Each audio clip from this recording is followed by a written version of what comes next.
Bonjour tout le monde, j'espère que vous allez bien. Mon nom est Gilles Lamotte. Aujourd'hui, nous allons passer à travers de la question 2 sur les variables numériques.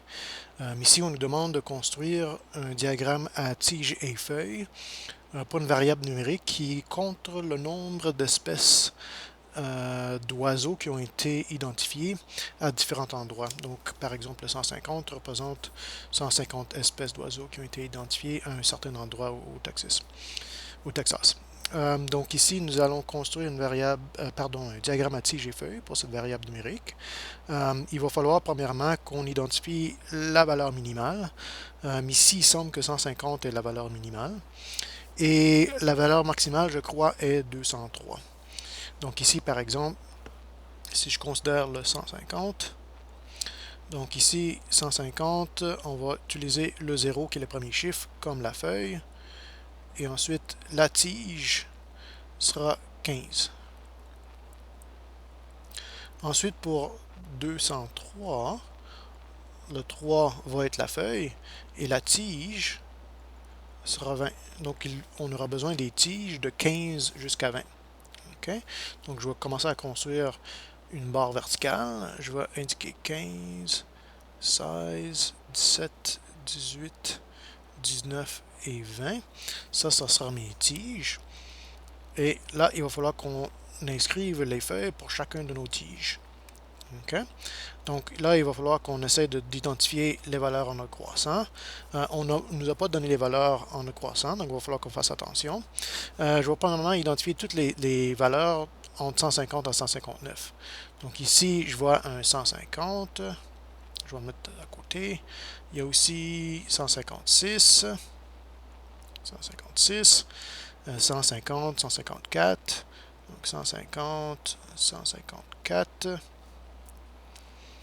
Et ensuite, on a 159, 158, 159, 158 et 150. Et je crois que c'est tout. OK? Donc ici, je vais les mettre mes feuilles en ordre croissant. Donc j'ai 0, 0, 0. Donc je mets 0, 0, 0.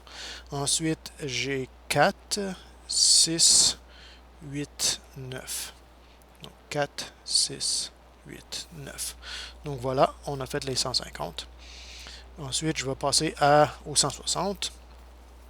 Donc là, j'ai 166 et 164. Donc 166 et 164. J'ai quoi d'autre? 169. 169. Et je crois que c'est tout. Non, il y a un 160 et 164. Donc 160 et 164. Donc là, j'ai un 0, j'ai 2 4, un 0, 2 4. Ensuite, j'ai un 6 et un 9. 6 et 9. OK? Donc ça, c'est les 160. Ensuite, je vais passer au 170. OK? Donc, j'ai 175, 177, 178.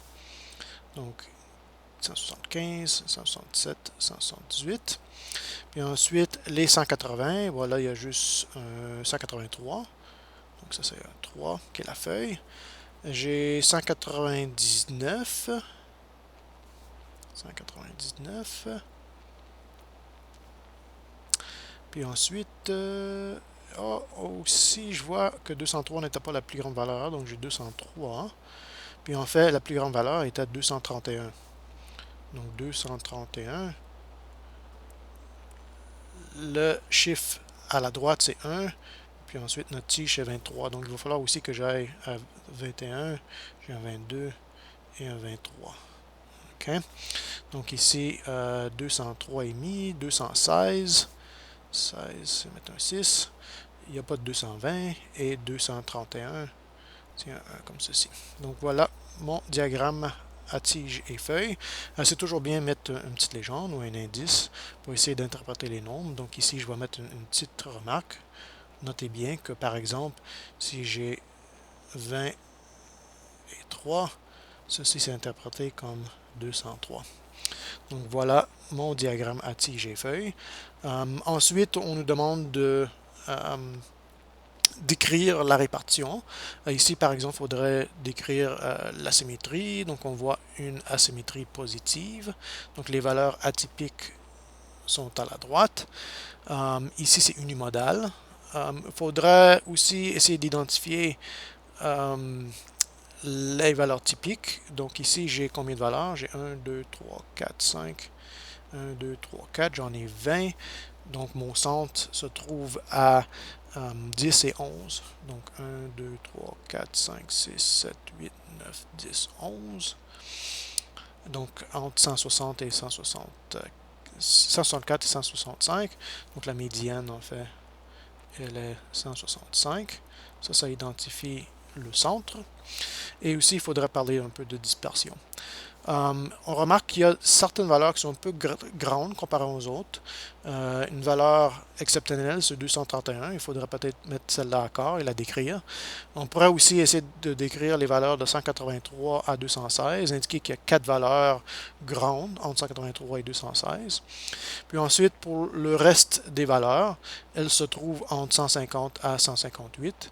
Donc ceci, ça serait une description de la dispersion. Donc en ignorant les 5 plus grandes valeurs, le nombre d'espèces identifiées aux endroits était entre 150 à 158. Donc ça, c'est une description de la dispersion. OK? Donc c'est tout. Merci.